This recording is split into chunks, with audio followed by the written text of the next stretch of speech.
Арбаңыздар, ардактуу кыргыз элим, касиеттүү калкым.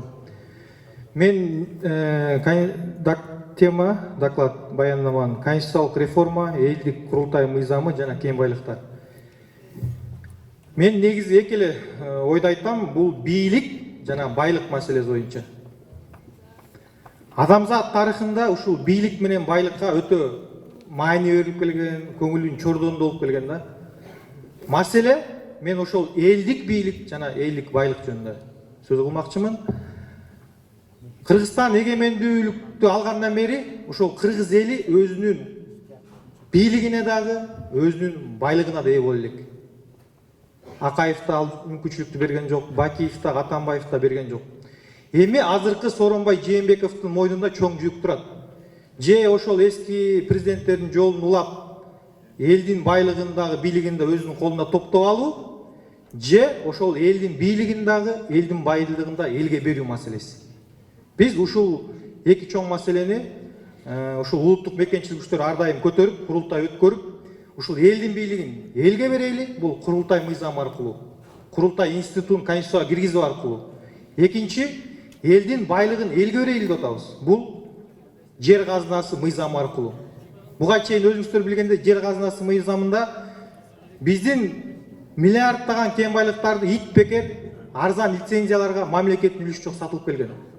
Ушул эки чоң бийлик менен байлык маселеси бул азыркы бийликтин жоопкерчилигинде. Президент Сооронбай Жээнбеков, премьер-министр Мухаммедкул Абылгазиев, спикер Дастан Жумабеков жана башкы прокурор Өткүрбек Жамшитовдо и жогорку сотто. Ушул нерсе боюнча мен баяндама кылмакмын. Сөздүн тоготер жери ушул эки нерсеге. Анда биринчи мен бийлик темасына кайрылып кетсем. Элдин бийлиги качан толук кандуу ишке ашат? Качан эл бийликти шайлоо жана иште албаса кызматтан алуу мүмкүнчүлүгүнө ээ болгондо. Биз шайлайбыз, ала албайбыз. Бизге ошол иште албаган бийликти кетирүү механизми жок. Президентти ушул убакка чейин шайладык, бирок мынакей Акаевди шайладык, Бакиевди шайладык, эл аларды кетирүү механизми жок болгондуктан айла жок, эки жолу революция болду. Азимбек Анаркуловичтер ошол убакта механизм жоктугунан эки чоң революция өткөрүп, эки бийликти кууп чыкты. Ошол бийликти кетирүүнүн мыйзамдуу механизми бул элдик курултай. Анан мындай суроо берет биздин оппоненттер. Импичмент бере алат да парламент депчи. А парламентте эгерде кылмыш кылса импичмент кылат президентке. Эгерде кылмыш кылбасачы, мисалы үчүн мени президент кылып шайладыңыздар, эчтеке кылган жокмун. Резиденцияда жатып тамак ичип жатып алып, кантип кетиресиздер? Кылмыш да кылган жокмун, айлыгым алып эле тиги чартаңбай тээп жүрөм. Мындай президенттер болду. Туурабы? Кетирүү механизми жок. Ошол механизм бул элдик курултай механизми. Ал эми конституцияда болсо эл өзүнүн бийлигин шайлоолордо жана референдумдар ишке ашырат деп жазылып турат. Бул деген президентти жана депутаттарды шайлап гана ким болобуз? Ал эми иште албаса кетирүү механизми каралган эмес. Мындай системада эл өзүнүн бийлигине толук кандуу жүргүзө албайт. Биз качан эл өзүнүн бийлигине ээ болот? Качан аны шайлап иште албаса кетире алсак? Мисалы үчүн сиздер деле бир адамды сатуучу кылып койсоңуздар, кайра ала албасаңыздар, ал сатуучу эмне банкрот кылат сизди. Ошондуктан бизде ошол иштей албаган депутаттар деле ушундай. 6 жыл шайланат. Механизм жок, депутаттарды кетирүү механизми жок бизде азыр. Бир депутатты шайладык 6 жылга. Элин уруп тойнобойт. 5 жылга. Ошондуктан бул депутаттарды кайра чакыртуу алуу механизмине киргизиш керек. И президентти дагы кетирүү механизми киргизиш керек мыйзам жолунда. Ушул конституциялык реформа азыркы бийликтин жоопкерчилигинде. Ошо кеп маселе, ошо элдин бийлигин элге береби, элдин байлыгын элге береби, маселе ошондо. Президенттер жана депутаттар шайланып, алар менен эч кимге баш ийбейт жана эч ким аткарган иштер боюнча жооп бербейт. Шайланып, алар менен президент жана депутаттар өз билгендерин кылып, жеке кызыкчылыктарын чечип келишет. Президенттер болсо бийликти узурпациялоого жетишсе, ал эми депутаттар элге эмес президентке кызмат кылып келишет. Мынакей биздин президент, депутаттар президент кандай айтса ошондо. Өзүнүн саясий эрки жок. чын-чынына келгенде парламенттик мамлекет деп атабыз. Парламенттик мамлекетте спикер, парламент бийлик, биринчи бийликте болуш керек. Тилекке каршы андай бизде иш жүзүн ачкан жок. Президент иште албаган бийликти кетирүү механизми болбогондуктан эл президенттер Акаев жана Байкеевди революция жолу менен кетирүүгө мажбур болду.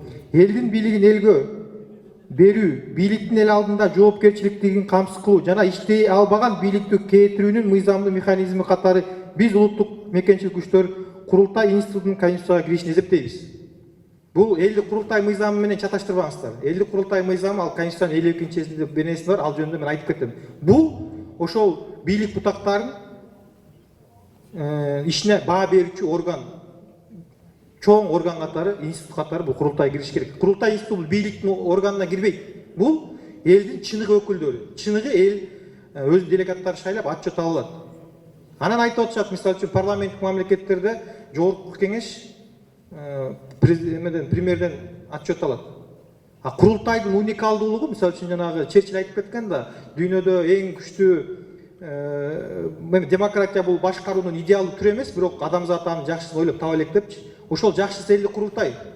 Ал убакта премьер-министр парламенттик мамлекеттердин үчүнө өнүгүп атат. Анткени иштей албаган премьер-министр кетирүү механизми бар аякта. Парламент кетире алат, жыл сайын отчет алат.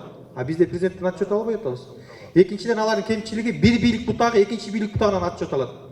Жогорку кеңеш бул бийликтин бутагы, аткаруу бийлиги алдагы бийликтин бутагы, бир бийлик бутагы экинчи бийлик бутагынан алат. А курултай бул бийликтин бутагына кирбейт. Бул ушу 3 бийликтен отчет алчу элдин чыныгы демократиясы деп эсептейбиз. Жана бул багытта 2018-жылдын 24 ноябрында өткөн курултайда жогорку кеңешке конституциялык реформага баруу сунушун айтканбыз. Тилекке каршы жогорку кеңеш бул президенттин конституцияга реформага баруу президенттин иши эмес, бул жогорку кеңештин иши. Тилекке каршы жогорку кеңеш конституциялык реформага баруу сунушун айтканбыз. Тилекке каршы жогорку кеңеш эске албагандыктан биздин конституциялык реформага баруу сунушун. Биз курултайдын аткаруу комитети референдумду элдик демилге менен дайындоо мыйзамын алып чыкканбыз. Мынакей төрагасы ошол элдик демилгени мен болгом, Орунбазар Анаркулович негизги жогорку кеңеште ошол элдик демилгени баяндоо биздин Азымбек Анаркуловичке жүктөлгөн. Ошол мыйзам долбоорун биз юстиция министринен каттатып 12.700 кол топтоо жогорку кеңешке киргиздик. Азыр жогорку кеңеш карап жатат. Биз суранат элек ошол референдум дайындоо жөнүндө мыйзам долбоорун 2020-жылдын 5-майына чейин кабыл алышты. Анан элде азыр ар кандай ой болуп атат да, референдумга биз 3 эле суроо алып чыктык. Азыр референдум десе эле элдин баары конституцияга өзгөртүү деп түшүнүп алган да. Анткени мисалы үчүн Европада референдум ар кайсы конституцияга тиешеси жок маселелер боюнча да референдум өткөрөт. Мисалы үчүн Брексит боюнча Англия өткөрүп атат туурабы, ошол сыяктуу. Референдум деген каалаган маселе боюнча социалдык, экономикалык, мисалы үчүн бажы биримдигин биз түз эле кирип кетпей, ошол маселени референдумга алып чыксак болмок. Эл каалайбы ошо бажы биримдикке кирүүнү же каалабайбы? Ошол референдум менен биз конституциялык өзгөртүүнү чаташтырбасак. Биз референдум дайындоо жөнүндө мыйзам биринчи элге 3 эле суроо берели деп атабыз. Ошого эл кандай жооп берсе, ошого жараша конституция өзгөрүлсүн деп атабыз. Буга чейин жеке президенттер гана конституцияны өзгөртүп келген. Акаев да өзүнүн кызыкчылыгына, Бакиев да өзүнүн кызыкчылыгына, Атамбаевдин да өзүнүн кызыкчылыгына. Биз айтып атабыз, жок, андай болбосун. Президенттер өзү конституцияны өзгөртүү демилген эмес. Биз биринчи элдин пикирин угайлы, кандай башкаруу системасы болот. Кандай эл бийлик элге отчет бериш керекпи? Шайлоо системасы кандай болот деп биринчи элден сурайлы. Эл кандай жооп берсе, ошого жараша биз конституцияны кабыл алып атабыз. Азыр коомчулук ар кайсы саясий күчтөр талашат. Мындай болуш керек, тигиндей болуш керек. Эл эч убакта биз элден сураган эмеспиз. Же президенттер чечип келген, же бир саясий учтоо эле чечип келген. Кандай башкаруу болуш керек? Биз элге сурап атабыз. Ошол референдумда коюла турган 3 суроо. Биринчи суроо. Президент жана жогорку кеңеш ар жылдык иштери боюнча элдик курултайда отчет беришин каалайсыңбы деп. Мына элден сурап атабыз. Кааласа, анда референдумга киргизиш керек. Жыл сайын президент элге отчет бериш керек. Иштей албаса кетиш керек. Иштесе эл макулдугун бериш керек. Антпесек шайланат 6 жылга. Бир эле анан бизге аргумент кылат. Биз демократияны кантип баа бере алабыз десек, кийинки шайлоодо шайлоого койсок баа беребиз дейт. А президент бир эле жылга шайлоо болуп атса, экинчи жылда кантип баа беребиз? Иштейт кетет болду. Эми эгерде эл колдоп берсе, элдин бийлигин элге берүү, бийликтин эл алдында жоопкерчилигин камсыз кылуу жана иштей албаган бийликти кетирүүнүн мыйзамдуу механизми болгон эрлик курултай институту Конституцияга кирүүсүнө чоң жол ачылмак. Мына Конституциянын биздин референдумга алып чыгуунун биринчи суроосу. Экинчи суроосу. Башкаруунун кайсыл түрүн колдойсуң? Президенттикпи же парламенттикпи? Мына бул маселе ар дайым коом тарабында айтылып жүрөт. Муну 2015-жылы Республика партиясы Бабанов бош болгон муну да айтышкан. Же толук парламенттик, же толук президенттик болойлу деп. Муну азыр Адахан Мадумаров да айтып жүрөт, Камчыбек Ташиев да көтөрүп жүрөт. Биздин азыркы Конституция парламенттик мамлекет эмес, алдыбаш керек. Парламенттик мамлекет болсо президентти парламент шайламак жана азыркыдай президентке күч структураларды тышкы саясатты аныктоо берилмек эмес. Ошондуктан биз жөн эле парламенттик деп элдин башынан айлантып өзүбүздү сороткон токтотуш керек да.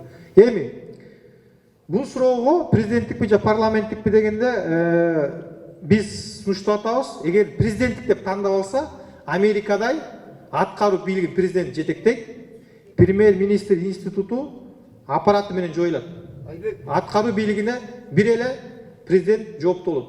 Экинчи, эгерде премьер-министр парламенттик десек, анда аткаруу бийлигин толук премьер-министр жетектейт, парламентти Германияда болуп парламент шайлайт.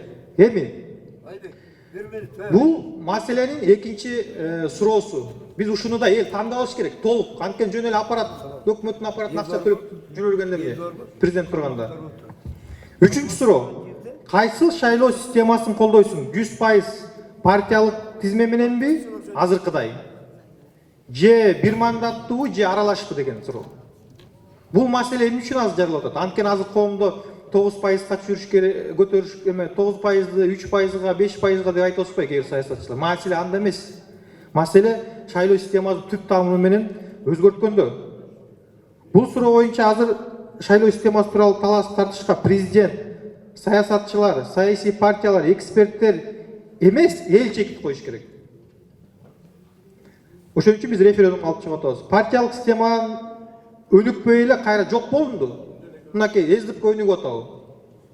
Же республика өнүгүп атабы? Же башка ата мекен башка кайсы бир болду. Айтайын дегенде 5 партия парламентке өткөн өнүгүп атабы? Кайра жаңы система түзүлүп атат. Ошондуктан мен айтайын дегеним, партиялар бизнес мекемеге саясий соокулуктун, саясий коррупциянын уясына айланып жаткандыгы элдин нараазычылыгын жаратууда. Бийликке бай олигархтардын келишине жол ачылып, карапайым элдин адамдарга жол жабылып жатат. Эми мен силерге Конституциянын 4 беренесин айтып берейин. Кантип биздин Конституция бузулуп атат? Биринчи, Конституциянын 2 беренесинин 4 пунктунда депутаттар түз шайланып турат. Депутат бюллетенге кириш керек, биз шайлаш керек. Иш жүзүндө кандай? Биз азыр депутаттарды ким шайланышын партиянын лидерлери тандап атат. Мен оюмча бул туура эмес. Бул Конституцияга каршы келет. Бюллетенде депутат көрсөтүш керек. Экинчи, Конституциянын 4 беренесинин 4 пунктунда жазылат. Кыргыз Республикасына мамлекеттик, муниципалдык жана партиялык институттардын кошулуна тыюу салынат. Иш жүзүндө кандай? Иш жүзүндө партиялар министрликтерди бөлүп алган. Квота менен билесиздер, министрди министр укпайт. Эмне дегенде мени сиз алып келген жоксуз. Мага бир кайда бир партия шайлады деп. Башаламандык. Ошондуктан бул дагы партиялык эме Конституцияга каршы келет. Үчүнчү, Конституциянын 5 беренесинин 2 пунктунда жазылат. Элдин эч бир бөлүгү, бир да мекеме, бир да адам мамлекеттик бийликти өзүнө ыйгарып алууга укуксуз дейт. А бизде болсо мамлекеттик бийликти узурпациялоо оор кылмыш деп. А бизде партиялар менчиктештирип алган бийликти. Бул да Конституцияга каршы келет. Эми акыркы статья 16 берененин 2 пунктунда жазылат. Эч ким жынысына, расасына, тилине, саясий же башка ынанымына, мүлүктүк же башка абалына карабай дискриминацияга алышы мүмкүн эмес дейт. А бизде партия кирип берсең депутат боло албайсың. Бул да Конституцияга каршы. Биз бул жарандык укугубузга каршы келет. Ошол себептен жогоруда айтылган суроолорду референдум алып чыгуунун себеби буга чейинки конституциялык өзгөртүүлөр президенттин демилгеси менен президенттер пайдасы үчүн гана өтүп келген бир да жолу элдин оюндан суралган эмес. Биз биринчи элден сурап, элдин эркин билгенден кийин элдин тандоосуна жараша жогорку кеңешке жаңы конституция кабыл алыныш керек деп жатабыз. Ал эми Конституциянын 52-чи беренесинде көрсөтүлгөн беренеге ылайык элдик курултайлар жөнүндө Кыргыз Республикасынын мыйзам долбоору 10 жылдан бери кабыл алынбай келет. Жана мен экинчи айттым, азыр курултай жөнүндө мыйзам ал өзүнчө. Азыр Кудай буйруп, ошол президенттин аппаратынын колу менен төрагалык Курманбек Дыйканбаев кылып, курултайдын мыйзам долбоорун иштөө боюнча жумуш топ түзүлгөн. Курултайдын аткаруу комитетинин атынан Чолпонбек Абыкеев, Кадыр Кошаев, Турсунбек Акунгирип, Кудай буйруса элдик курултай жөнүндө мыйзам долбоор жазылып, коомдук талкууга чыкты. 10 жылдан бери кабыл алынбай келген. Ошон үчүн ушул мыйзамдыга жардам берген жогорку кеңештин азыркы чакырылышына ыраазычылык билдирем. Ушул мыйзамды Кудай буйруса кабыл алып атат. Ушул менин оюмча ушул мыйзам 2020-жылдын 7-апрелине чейин кабыл алынат деген үмүтүбүз бар. Анткени 7-апрелдин 10 жылдыгы келе атат. 7-апрелдин негизги максаты эмне эле? Элдин бийлигин элге берүү, туурабы? Ошол датага чейин ушул курултай мыйзамы кабыл алынса, мен оюмча аябай символикалык болмок. Жана бийликке бул чоң абийир, жана элдин бийлигин элге берди деп бир чоң ишеним жаратмак деген ойдобуз. Эми кен байлыктар жөнүндө ал кичине эле кен байлыктар жөнүндө айтып коеюн. Эми элдин байлыгы тууралуу сөз айта келсем, Кыргыз элинин байлыгы болгон кен байлыктар эгемендик алгандан көндөн бери Кыргыз элинин пайдасына иштебей келет. Буга мисал кумтөр, жер үй, чаткал жана башка кен байлыктарыбыз. Кумтөр 67%дан баштап азыр 26%га түштү. Жер үйдө 5 миллиард доллар алтын запасы бар. Запасы. Ошодо Кыргыз мамлекетинин бир да үлүшү жок, 0%. Мына чаткалда кече депутаттар айтып атат, миллиард долларлык запасы бар алтынды 200 миң долларга сатып жүрүптүр. Миллиард 200 миллион доллар алтын бар запасты 71 миң долларга сатып жүрүптүр. Бул деген 30 жылдан бери Кыргыз эли өзүнүн байлыгына ээ болбой келгенбиз. Биздин байлыгыбызга чет мамлекеттик шылуун компаниялар ээ болуп келген. Ошондуктан биз элдин байлыгын элге бериш керек деп атабыз. Элдин байлыгын элге бериш үчүн биз жер казынасындагы мыйзамга өзгөртүү киргизиш керек. Бул багытта президент коопсуздук кеңешинде айтты. Тоо-кен тармагы мамлекеттин көзү менен чыгып кеттиптир. Мурунку бийлик билген намазын окуптур. Мен коррупцияга каршы күрөшөм, мен элди колдоого чакырат элем деп. Бул президенттин демилгеси колдоого аларлык. Жана президенттин тоо-кен тармагындагы коррупцияга каршы күрөшүн биз колдойбуз. Ал эми президент аракет кылып атат, өкмөт эчтеке иш кылбай жатат. Ошондуктан өкмөттүн жоопкерчилиги мен оюмча каралыш керек. Анан жер казынасы мыйзамына өзгөртүүлөр кирип, кеминде 51% мамлекеттин үлүшү болуш керек деген так берене көрсөтүлүш керек. Бул боюнча да азыр мен билгенден жогорку кеңеште демилге көтөрүлүп атат. Бул биз мамлекеттин чечкиндүү иш-чараларга барыш керек деп айтабыз. Ошондуктан гана биз мамлекеттин элдин байлыгын элге берген болобуз. Жана буга чейин берилип кеткен кумтөр, жер үй, чаткалдагы мыйзамсыз лицензияларды прокуратура изилдеш керек. Жогорку кеңеш мамлекеттик комиссия түзүш керек. Эмне үчүн жогорку кеңеш тест боюнча 3 миллион долларлык тест боюнча мамлекеттик комиссия түзөт да, эмне үчүн миллиард деген доллар байлыгы бар жер үй боюнча 2015 жылдык конкурста эмне үчүн мамлекеттик комиссия түзбөйт? Иликтесе эле чыгат. Ошол жакта билесиздер. Мусулманкул Табалдиев менен Бажаевдин сүйлөшкөн сөзү бар. Бабановдун Бажаевди мен алып келдим деген сөздөрү бар. Толтура. Ошондуктан муну жогорку кеңеш мамлекеттик комиссия түзүлүш керек. Эми аткаруу комитетинин өкүлдөрү Кеңешбек Дүйшөбаев, Азимбек Бекназаров, Турсунбек Акун жана мен Айбек мырза биз премьер-министр Абылгазиев менен анын Кыргыз алтын төрагасы Алмаз Алымбеков, өнөр жай жана тоо-кен тармагындагы комитеттин төрагасы Эмил Осмонбетов менен жолугуп, ошол убакта Альянс алтын компаниясынын өкүлү Данияр Жаныкулов да катышкан. Ошондо алар айтышкан, силер туура маселе көтөрүп атасыңар. Бирок биз 2 айдан кийин жообун айтабыз деп ошо менен жок. Кийин премьер-министр айтып чыкты, мындай сөз болгон эмес деп. Мынакей биякта бир топ күбөлөр болуп турат. Эгерде премьер-министр ошол Атамбаевдин, Бабановдун, Бажаевдин кызыкчылыгын коргойм десе, анда кызматтан кетиш керек. Эмне үчүн биз андай премьер, эгерде президент айтып атат, коррупцияга каршы күрөш деп атат, эл колдоп атат, премьер-министр кыймылдабайт, тескеринче ошол Бажаевдер ныр-ныр деп атат, мыйзамсыз. Ошондуктан премьер-министр эгерде жер үй маселеси, кен байлыктар маселесин элдин пайдасына чечпейм десе, андай премьер-министрдин бизге кереги жок, жана отставкага кетиш керек. Эми сөзүм аягында моралдык люстрация жөнүндө айтып коеюн деп атам. Жанагы кен байлыктар жөнүндөгү мыйзамга кеминде 51% мамлекеттин үлүшү болуш керек деген мен оюмча алдагы 5 майга чейин сунушум жогорку кеңеште каралыш керек, анткени коомдук талкууга чыккан Мариле Мамедалиев деген депутат чыгарган. Эми моралдык революция жөнүндө айта кетсем, сунуш. Эми бул элдин бийлиги менен элдин байлыгын элге беребиз дегенден кийин ошол элдин бийлигин элге бербей, элдин байлыгын чет мамлекетке саткан саясатчылар, адамдар, партияларды мен парламенттик шайлоого чакырат элем. Ошол президенттерге узурпациялоого жол берген, элдин байлыгын чет мамлекеттик компаниялардын кызыкчылыгына чечип берген, салым кошкон, кыргыз жерин башка чет мамлекеттерге өткөрүп берген адамдарды шайлоого чакырат элем. Элдин бийлиги бизбиз.